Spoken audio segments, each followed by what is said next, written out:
Hello and welcome everyone to match number 4 of the 126th edition of the Beighton Cup 2025. And today's match came right down to the wire. Today's match promised of fireworks and it delivered fireworks as well. It was Canara Bank pitted against Hockey Association of Odisha, and it was an absolute nail-biting game.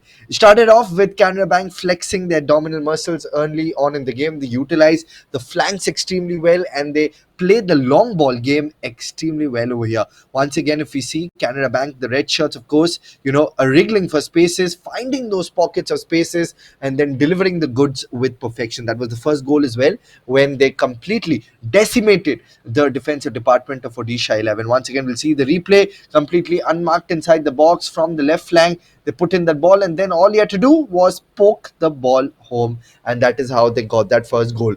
Plenty of penalty corners right throughout the game for Canara Bank. This was one such example, and that yielded into another goal. So they were 2-0 up and ahead in the game, and then there was absolutely no looking back. But kudos to Odisha 11 as well when they had a fabulous comeback. But once again, we'll glance through the penalty corner. There you can see it was a fabulous goal that we witnessed. Odisha 11 did get their chances initially in the first half. They could not materialize on the chances, but eventually they did stage a fabulous comeback in the latter half of the game, in the third and the final quarter of the match as well. Odisha 11, they embodied resilience, they embodied the never say die attitude, and they delivered the goods with perfection and with finesse as well.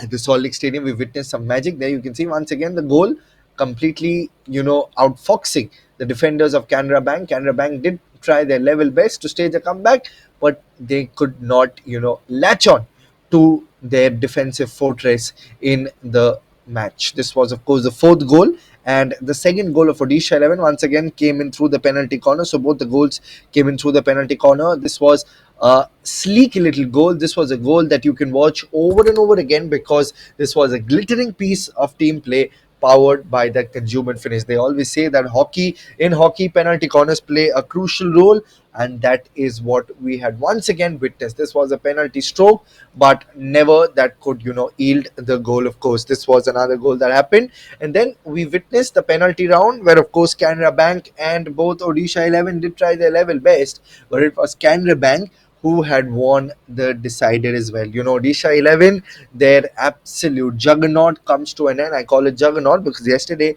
they defeated BNR Recreational Club 3-1 as well. They had the aces going forward. They had all the opportunities to win the game, but eventually it was the red shirts who kept their calm and delivered the goods with perfection and with finesse in this game. This was another example where they, did get a penalty stroke, but they could not latch on to that opportunity. Once again, it was a little turn, and they wanted to find the back of the net with perfection, and they did so. So this was the story of the game with Canara Bank, first having 2-0 lead, and then it was 2-all by Odisha. And then, of course, they did try their level best, Odisha, but they failed to score the goal with back-to-back losses, and that was the end of the game. So 2-all during regulation time, and finally full time it was 4-3 in favor of Canara Bank, who simply embodied the never say die attitude.